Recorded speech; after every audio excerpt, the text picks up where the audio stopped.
In the immediate aftermath of Pearl Harbor, the United States Pacific Fleet lay broken and smoldering in the shallow waters of Hawaii.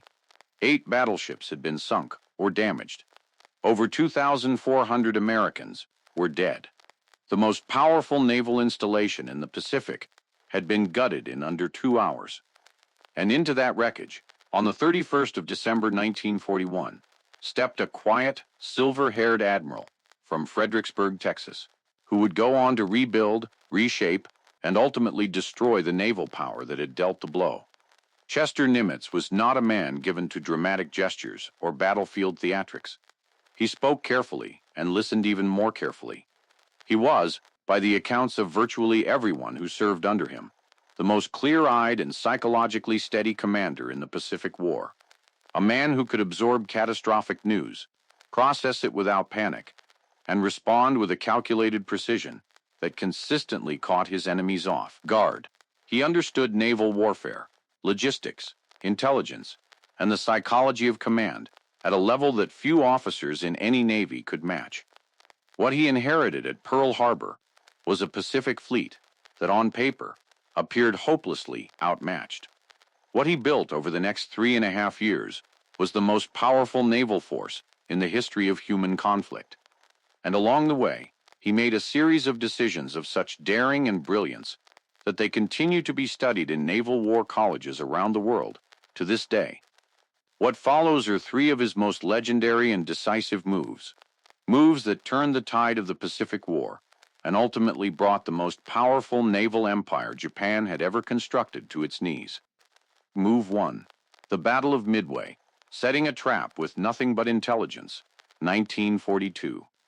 6 months after Pearl Harbor, Japan held the strategic initiative across the entire Pacific.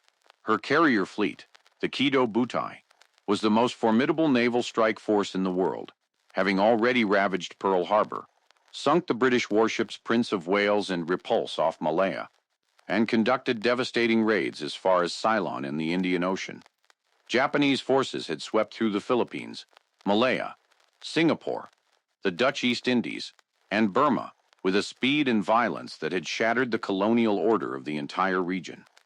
And the architect of Pearl Harbor, Admiral Isoroku Yamamoto, was not finished. In the spring of 1942, he devised an operation to draw out and destroy what remained of the American carrier fleet once and for all. His target was Midway Atoll, a tiny and strategically vital island at the northwestern extreme of the Hawaiian chain. By threatening Midway, Yamamoto calculated that the Americans would be forced to commit their remaining carriers to its defense, at which point the overwhelming superiority of the Japanese fleet would annihilate them. With American naval power eliminated in the Pacific, Japan could consolidate her empire behind a defensive perimeter so vast that any Allied attempt at rollback would be unthinkably costly. The plan was built on a foundation of total Japanese information dominance. The Americans, Yamamoto assumed, would not know where he was going, when he would arrive, or in what strength until it was far too late. That assumption was catastrophically wrong, because of a decision Nimitz had made months earlier. Nimitz had invested absolute priority and resources into the Navy's code-breaking operation at Pearl Harbor, a unit known as Station HYPO, led by the brilliant and eccentric Commander Joseph Rochefort. Working around the clock in a basement beneath naval headquarters, Rochefort's team had been steadily cracking the Japanese naval code known as JN-25. By May 1942, they had broken enough cipher traffic to give Nimitz something priceless, advanced knowledge of the attack. But the intelligence picture was not clean. Naval intelligence in Washington argued the target was not Midway, but somewhere in the South Pacific, possibly even the American mainland. Nimitz listened to all of it, weighed the evidence, and backed Rochefort's analysis completely. The target was Midway. The attack would come in the first days of June. And Nimitz now had the one thing Yamamoto had never imagined the Americans would possess: time to prepare an ambush. The disparity of forces could not have been more stark. Yamamoto was bringing 4 fleet carriers, 2 light carriers, 11 battleships, and an enormous supporting armada. Nimitz could muster 3 carriers, the Hornet, the Enterprise, and the recently repaired Yorktown, which had been so badly damaged at the Coral Sea that Japanese intelligence had already concluded she was out of the war entirely. Her repairs were accomplished at Pearl Harbor in an astonishing 72 hours by over 1,400 workers. She sailed for Midway, still carrying welding crews, working below decks. Nimitz positioned his 3 carriers northeast of Midway, in a location the Japanese had no reason to search, and waited for Yamamoto to walk into the trap. On the morning of the 4th of June, 1942, the Japanese carriers launched their first wave against Midway, exactly as Rochefort had predicted. But in the critical window, while the Japanese decks were crowded with refueling and rearming aircraft, American dive bombers found them. In 5 devastating minutes, 3 of Japan's 4 fleet carriers, the Akagi, the Kaga, and the Soryu, were turned into blazing wrecks. The 4th carrier, the Hiryu, was sunk later that afternoon. All 4 carriers that had struck Pearl Harbor 6 months earlier were on the bottom of the Pacific. Japan had lost not only the ships, but over 100 irreplaceable veteran naval aviators, and the core of her carrier air power in a single day. Midway was the turning point of the entire Pacific War, and it had been achieved not through material superiority. The Americans were dramatically outgunned, but through intelligence, careful preparation, and the absolute conviction of one admiral who had backed his codebreakers against the institutional skepticism of Washington and been proven completely right.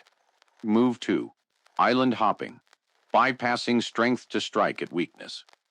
Following Midway, the strategic momentum in the Pacific began to shift. But the geography of the Pacific presented a challenge, unlike anything faced in the European theater. Hundreds of islands and atolls, many of them heavily fortified and garrisoned with Japanese troops who had demonstrated they would fight to the last man, stood between the American Navy and the Japanese home islands. A conventional approach, attacking each position in sequence and reducing it by force before moving on, would have required years of brutal fighting at an appalling cost in lives, extending the Pacific War well into the late 1940s. Nimitz devised a fundamentally different approach. Rather than attacking every Japanese-held position in sequence, the Allies would identify the critical nodes of Japanese strength, bypass them entirely, and strike deep into the gaps, severing the supply lines that kept isolated garrisons alive and combat effective. The logic was elegant and ruthless. A Japanese garrison on a heavily fortified island, cut off from resupply by American naval and air superiority, was not a threat, it was a liability. Consuming food and ammunition that could no longer be replaced while contributing nothing to the overall defensive effort. As Nimitz put it, bypassed Japanese positions would wither on the vine. The most dramatic application came in 1944, when Nimitz's Central Pacific Drive bypassed the massive Japanese base at Truk Atoll, the most powerful Japanese naval installation in the Central Pacific, so heavily fortified it had earned the nickname the Gibraltar of the Pacific.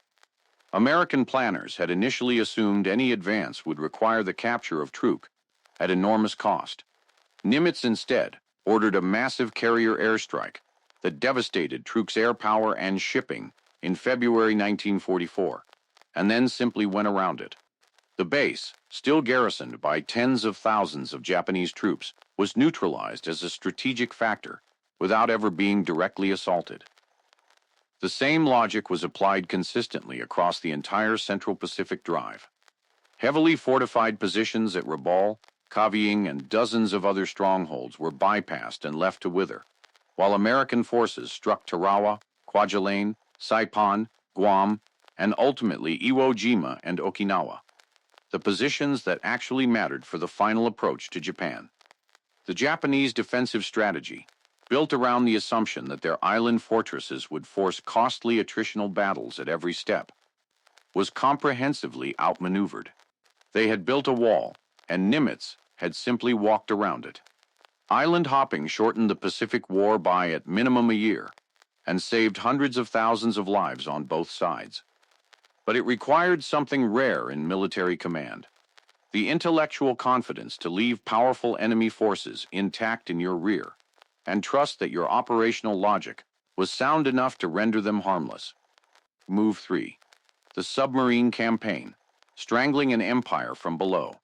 Of all the strategic decisions Chester Nimitz made in the Pacific War, there is one that receives far less public attention than Midway or island hopping, yet arguably contributed more to the ultimate defeat of Japan than any single naval battle ever fought. It was conducted entirely beneath the surface of the ocean, invisible to cameras and newsreels, fought by men in steel cylinders, enduring conditions of claustrophobic danger most people cannot begin to imagine. It was the American submarine offensive against Japanese shipping, and under Nimitz's direction, it became the most decisive strategic campaign of the entire Pacific War. Japan in 1941 was one of the most resource-dependent major powers in the world. She had virtually no domestic oil production, no significant iron ore deposits, and insufficient food production to feed her population and fuel her war industries simultaneously. Everything, oil from the Dutch East Indies, rubber from Malaya, iron ore from China, had to travel by sea across thousands of miles of open ocean. Cut those supply lines, and Japan would slowly but inexorably suffocate. Nimitz understood this from the very beginning and made the unrestricted submarine warfare campaign a top strategic priority. This was not a universally popular decision. American submarines had suffered catastrophic torpedo failures in the early months of the war.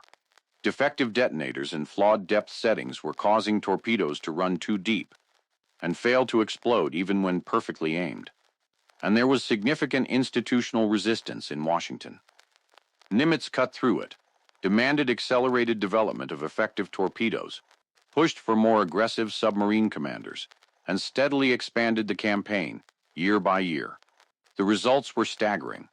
American submarines sank over 1,300 Japanese merchant vessels, totaling more than 5 million tons of shipping. By 1944, Japan's merchant fleet had been reduced to a fraction of its pre-war strength. Oil deliveries from the Dutch East Indies had slowed to a trickle. Warships couldn't conduct full training exercises because fuel was too scarce to waste. Aircraft were grounded. Factories idled for want of raw materials. The physical sinews of Japan's war economy were being steadily and systematically severed. Beyond the tonnage figures, the submarine campaign had profound operational consequences.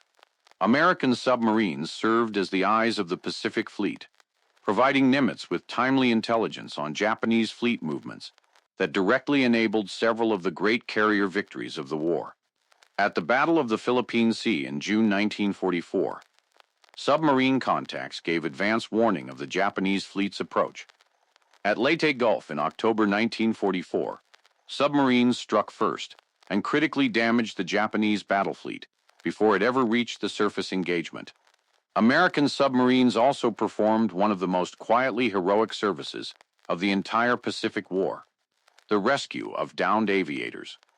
Positioned near Japanese-held islands during carrier strikes, they recovered hundreds of American airmen shot down over enemy waters, saving experienced pilots whose skills were as precious as any warship. By the summer of 1945, before a single atomic bomb had been dropped, Japan was already strangling. Her oil supplies were nearly exhausted. Her navy could barely sortie. Her merchant fleet was effectively destroyed. Historians continue to debate the relative contributions of the submarine campaign. The strategic bombing, the island-hopping advance, and the atomic bombs to Japan's ultimate surrender. But the weight of analysis consistently returns to the same conclusion. It was the submarine campaign, patiently built and relentlessly executed under Nimitz's direction, that broke the material foundation on which Japan's ability to fight depended. It was the longest, least celebrated, and most strategically decisive campaign of the Pacific War. Chester Nimitz accepted the formal surrender of Japan aboard the USS Missouri in Tokyo Bay on the 2nd of September, 1945, signing with the same quiet deliberateness that had characterized every decision he had made across 4 years of the most complex naval war in history. He was promoted to Fleet Admiral the highest rank in the United States Navy, and went on to serve as Chief of Naval Operations before retiring to the California coast, with the same absence of drama that had defined his command. He never sought the spotlight MacArthur courted so relentlessly. He never projected the volcanic personality of Patton or the iron certainty of Montgomery. What he projected, consistently and without fail, was something rarer and more valuable: sound judgment, unshakable steadiness, and the ability to see the Pacific War whole, at every level simultaneously, from the codebreakers in their basement to the submariners beneath the ocean to the carrier, pilots above it. In that sense, Chester Nimitz was not merely one of the great admirals of the Second World War. He was the right man, in the right place, at the single moment in American naval history when everything depended on getting it right. Thank you for watching. Who do you think was the most indispensable naval commander of the Second World War? And which commander should we cover next? If you enjoy the content, consider subscribing. See you again soon.